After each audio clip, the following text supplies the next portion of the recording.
Right, so you've had a bit of vandalism done, key scratches, that kind of thing.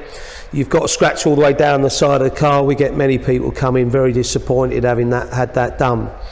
Right, so here's a little bit of advice on that. If you park the car in an odd place and somebody saw it and decided they were going to damage it and you're not going to park it again, then I would suggest you get it fixed, and get it fixed as quick as you can, as soon as you can afford it, or if it is an insurance claim, you may want to claim on your insurance and get it done.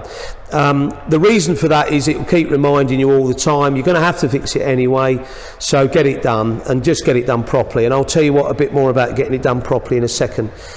You know, you could be the victim of paint splatter all over it or something. We've got another page on that, so that might not be vandalism, but you know, it kind of, you may be on this page wondering what you're doing.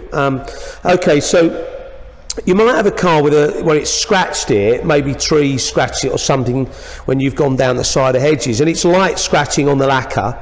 That could possibly be something that we could polish out, but you should be able to see if it's gone through the paint. Go and have another look. If you're not sure, you could bring it into us, but it's usually pretty obvious. You know, go and have another look at it if you're not sure. If it's gone through the paint, usually these buggers who do the vandalism, they do make it go through the paint.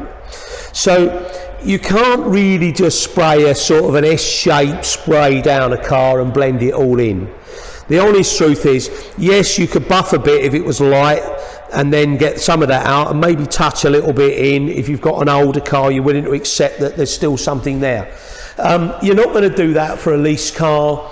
You're not going to do that to give a lease car back. That's not going to work. The reality is you can't just spray a cloudy area, look like cloudy area, down the side of a car. So it's got to be done at a body shop in a proper booth. We'll then remove the door handles, remove the strips and respray it properly.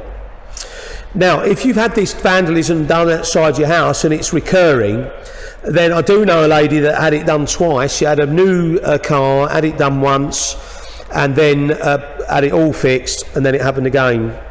Well, there's some green-eyed monsters out there. I don't know who they are, but if you're watching, then please don't ever turn up on my doorstep.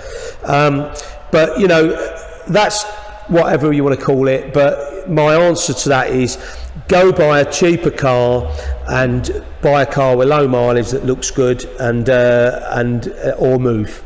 Don't live in an area where that stuff's happening. Now I know that, you know, cities it does happen. Okay, so if you want us to have a look at it, you can do, but the honest answer is it's probably likely to need going straight to the body shop and where you can have a MIDI repair done. Amazing.